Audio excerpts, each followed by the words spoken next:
वाराणसी में भारत और मॉरिशस के रिश्तों पर खुलकर बातचीत हुई है। पीएम मोदी और पीएम राम गुलाम की मुलाकात हुई है। भारत और मॉरिशस के पीएम के बीच द्विपक्षीय वार्ता होनी थी और ये हो चुकी है। दोनों देशों के बीच कई एमओयू साइन हुए हैं। मेमोरेंडम ऑफ अंडरस्टैंडिंग इसे कहते हैं, एमओयू।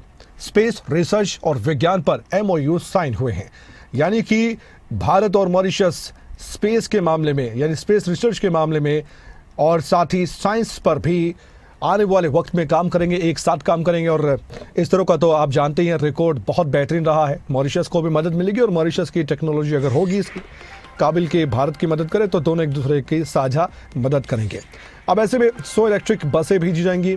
इसके अलावा 17.5 मेगावाट सोलर पावर प्लांट में सहयोग होगा।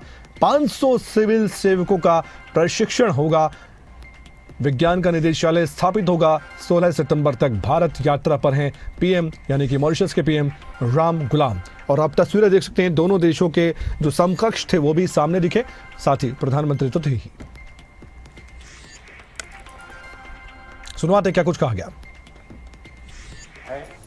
कि मॉरिशस में एक नया directorate of science and technology स्थापित किया जाएगा और जल्द ही हम मॉरिशस में मिशन कर्मयोगी के ट्रेनिंग मॉड्यूल भी शुरू करेंगे। भारत के आईआईटी मद्रास तथा Indian institute of plantation management ने यूनिवर्सिटी ऑफ मॉरिशस के साथ समझौते संपन्न किए हैं। ये समझौते रिसर्च, शिक्षा और इनोवेशन में आपसी साझेदारी को नए पायदान पर ले जाएंगे।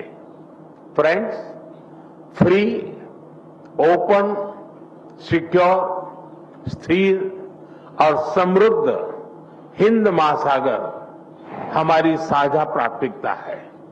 इस संदर्भ में मॉरिशस के एक्सक्लूसिव इकोनॉमिक जोन की सुरक्षा और मैरीटाइम कैपेसिटी को मजबूत करने के लिए भारत पूरी तरह प्रतिबद्ध है। India has always stood at the first responder and a net security provider in the Indian Ocean reason.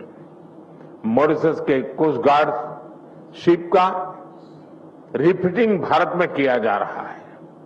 उनके 120 ऑफिसर्स को भारत में ट्रेनिंग भी दी जा रही है।